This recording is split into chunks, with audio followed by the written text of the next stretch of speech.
नमस्कार। चुनावी विश्लेषण में आपका स्वागत है। और जम्मू कश्मीर को लेकर नए आंकड़े, चौंकाने वाले आंकड़े सामने आ रहे हैं, क्योंकि मिशन कश्मीर पर प्रधानमंत्री मोदी जी और अमित शाह यहां पर चुनावी तैयारियों में जुट चुके हैं, क्योंकि कभी भी यहां पर तारीखों का ऐलान हो सकता है।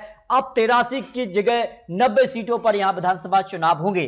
तो यहां पर महबूबा मुफ्ती का क्या नया प्लान हो सकता है, क्योंकि अब कांग्रेस से अलग होकर गुलाम नबी आजाद ने नई पार्टी यहां पर डीएपी बना ली है, डेमोक्रेटिक यहां पर आजाद पार्टी बनी है। इसके अलावा फारूक अब्दुल्ला का क्या प्लान होगा, क्या गठबंधन में चुनाव लड़ेंगे, तो क्या कुछ आंकड़ा यहां पर जम्मू कश्मीर को लेकर नया जो सर्वे है वो चौंकाने वाले आंकड़े सामने आ रहे हैं। क्योंकि जम्मू कश्मीर को लेकर सबसे बड़ी खबर इस समय निकल कर आ रही है, क्योंकि यह माना जा रहा है कि जम्मू कश्मीर पर चुनाव आयोग ने जो बयान दिया है उस हिसाब से जम्मू कश्मीर में चुनाव प्रक्रिया पूरी हो चुकी है।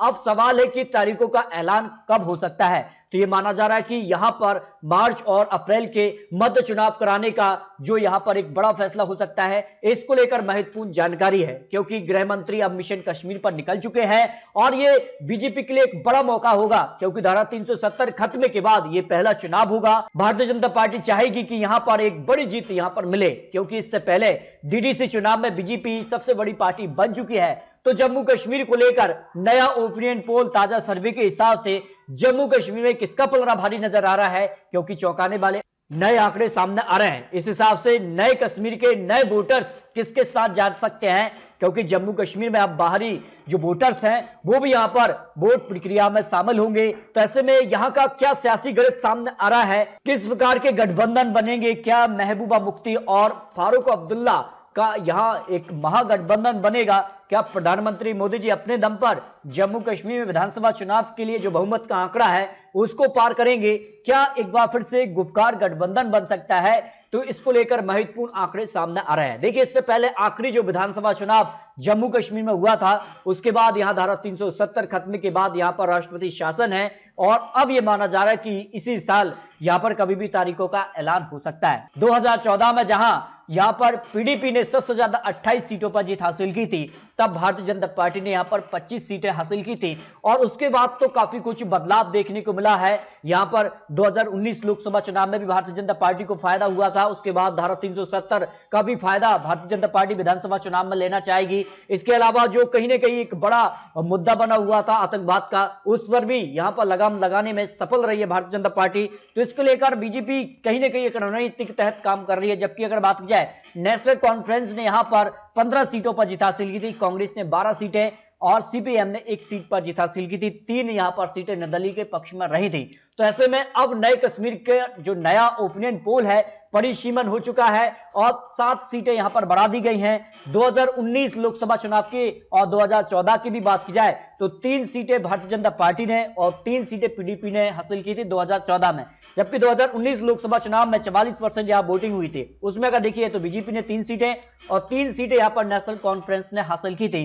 तो कहीं ना कहीं यहां पर बीजेपी का 50% यहां पर जीत का सिलसिला जम्मू कश्मीर लोकसभा चुनाव में रहा है। लेकिन विधानसभा चुनाव का क्या आंकड़ा बन सकता है, क्योंकि जो हाल ही में यहां पर जो डीडीसी चुनाव रहे थे जम्मू कश्मीर के लिए 280 सीटों पर, यहां पर बड़ा खेला हो चुका है। बीजेपी यहां पर सबसे बड़ी पार्टी बन चुकी है, 70 सीटें, जबकि 7 जो यहां पर पार्टी है गुफकार गठबंधन, इनके साथ चुनाव था, उनने 97 सीटें हासिल की थी, यानी 7 पार्टियों ने 97 सीटें और भारतीय जनता पार्टी अकेले दम पर 70 सीटों पर जीत हासिल की थी।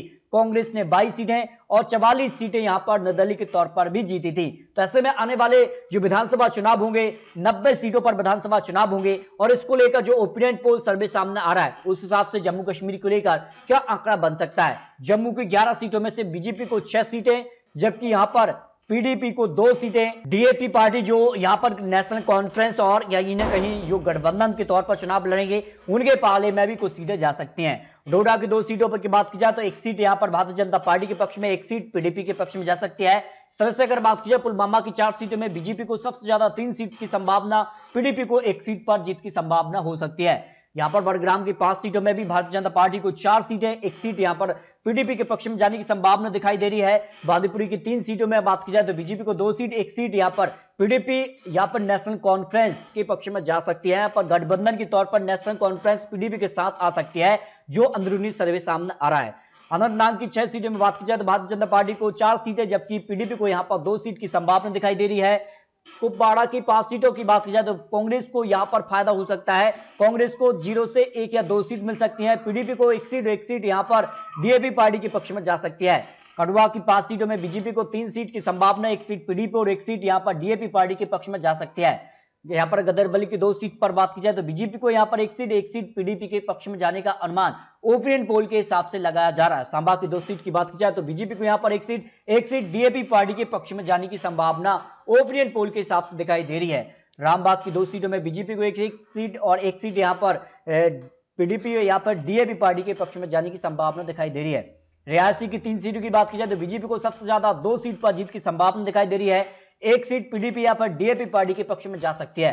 राजौरी की 4 सीटों की बात की जाए तो बीजेपी को यहां पर 3 सीट, 1 सीट डीएपी पार्टी यहां पर पीडीपी के पक्ष में जाने की संभावना दिखाई दे रही है। लेह की 2 सीटों की बात की जाए तो 1 सीट कांग्रेस और 1 सीट यहां पर डीएपी या पर बीजेपी के पक्ष में जाने की संभावना दिखाई दे रही है।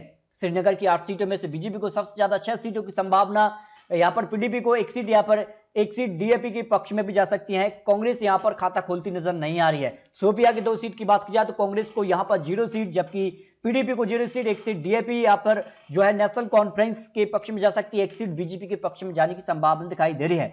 इस तरह से जम्मू कश्मीर को लेकर जो अनुमान है उस हिसाब से 90 सीटों के जो आंकड़े हैं उसमें भारतीय जनता पार्टी को जो बहुमत का आंकड़ा है उसके आगे भारतीय जनता पार्टी निकलती नजर आ रही है। यानी 46 सीटों का जो बहुमत का आंकड़ा है, भारतीय जनता पार्टी को करीब 51 सीटें यानी 50 सीटों के पार भारतीय जनता पार्टी अपने दम पर बहुमत का आंकड़ा जम्मू कश्मीर में आज विधानसभा चुनाव हो जाते हैं तो भारतीय जनता पार्टी को 50 सीटों से ज्यादा सीटें मिलने का अनुमान ओपिनियन पोल के हिसाब से लगाया जा रहा है। कांग्रेस को 0 से 6 सीट की संभावना दिखाई दे रही है, जबकि नेशनल कांफ्रेंस पीडीपी को 19 सीटें और यहां पर डीएपी पार्टी को करीब 10 से 11 सीट की संभावना दिखाई दे रही है। इस तरह से जम्मू कश्मीर को लेकर जो अनुमान ओपिनियन पोल सामने आ रहा है उस हिसाब से जम्मू कश्मीर में भारतीय जनता पार्टी अपने दम पर कमल खिलाने में सफल हो सकती है।